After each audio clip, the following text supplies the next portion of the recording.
Thank you, Tatiana. This is Britain's Newsroom, of course, with Andrew and Bev until midday.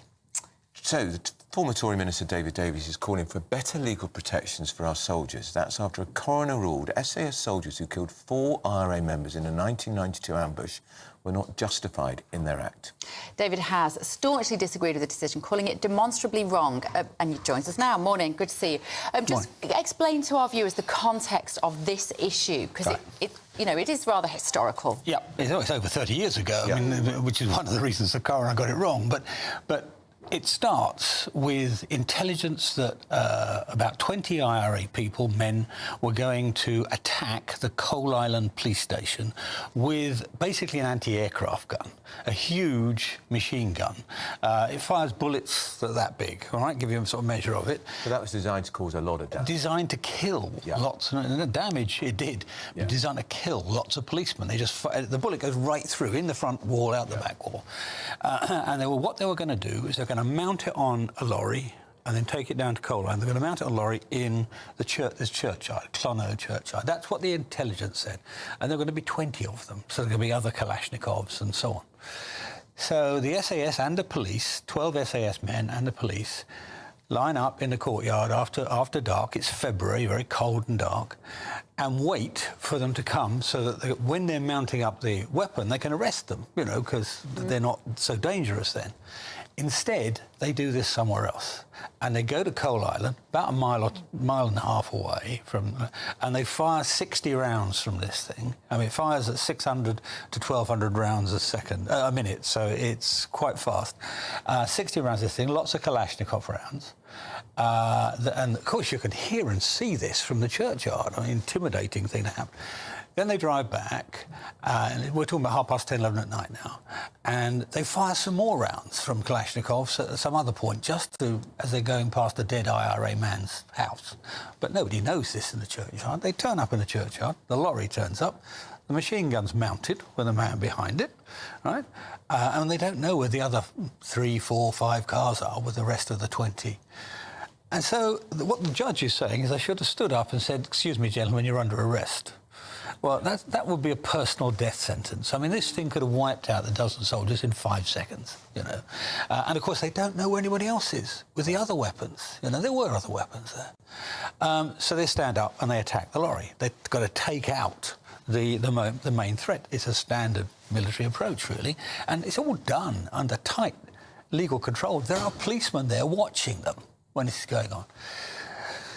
The end result, the evidence, the other cars, one of them at least was set fire to make sure it destroyed the evidence in it. We think there was a machine gun in that one. And the end result is that the Director of Public Prosecutions spends 6 months investigating, including interviewing the people in command.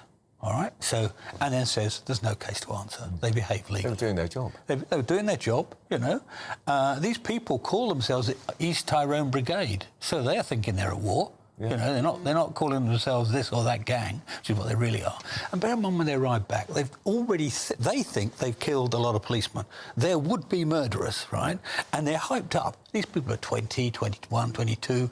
They're hyped up from all of this noise and attack. And so to suggest that you could somehow peacefully arrest them under those circumstances is mindless, frankly. Why is this being discussed now, David? Well, because what's happening is Sinn Féin in particular in Northern Ireland, I'm trying to rewrite history, and they're encouraging the families, and you can understand why, to bring inquests to find out what happened to their relatives. Of course, they're not bringing the inquest for the 1,000+ people who the IRA killed, or the UVF and so on. A couple of thousand people, I think, in total died. No, they're not pursuing them. They're all protected by Tony Blair's letters of comfort. Do you remember the letters of comfort? Just remind people that was when he was trying to get the Northern Ireland peace deal. And you know, you can understand it. I don't criticise him for this, frankly. You want to bring this war to an end. They were losing the war anyway. The IRA were losing.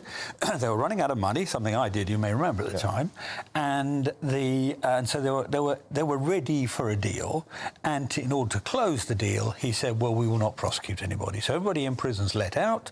Those who are running free, as it were, he issues, I think, over 200 letters of comfort. They're pardoned. They're pardoned, in effect, and protected. So you've got the people doing their job heroically, patriotically, honourably, and within explicitly within the law, are being hounded in their retirement years on the one hand, and on the other hand, the murderers, the deliberate murderers, are let off. It's not just this incident. There were others. There's a previous one called Coke. There will be others coming, because what's happening? I mean, look, I can sympathise with the families, but what's happening is that the sort of Sinn Féin establishment is trying to rewrite history and turn us into the oppressors. When, remember, people forget, the British Army in the first instance went out to protect the Catholics. It was only because of the way it played out that it ended up as it were the provisional IRA. It's called the provisional IRA because it was the violent IRA, you know. So that's it. And what we're trying to do, and it's important to get this point across, there's a petition, went down in Parliament on Friday, Thursday or Friday, to ask for debate. But I've got to get 100,000 for that, but I want more than that. If I can get it, I want hundreds of thousands, for a very simple reason. I want the government, it's abolished the sort of legacy law that we put in place, the Tories put in place to protect these soldiers. I want it to, it's done that, too bad. I want it to replace it with explicit protection for these soldiers. They all, after all, have faced the law already with a prosecution inquiry, and I want what's the signatures. Now? It's at 22,000 this morning when I came out in two days. So that's not bad going. But on my Twitter feed, there'll be the address, you know, the sort of internet address you go to, and I'll send you the internet address as well, so you can publicise it, because, you know, and bear in mind there are 2 million soldiers, retired soldiers in the UK. Hundreds of thousands of them served Northern Ireland. Anybody who fired a gun will now feel at risk.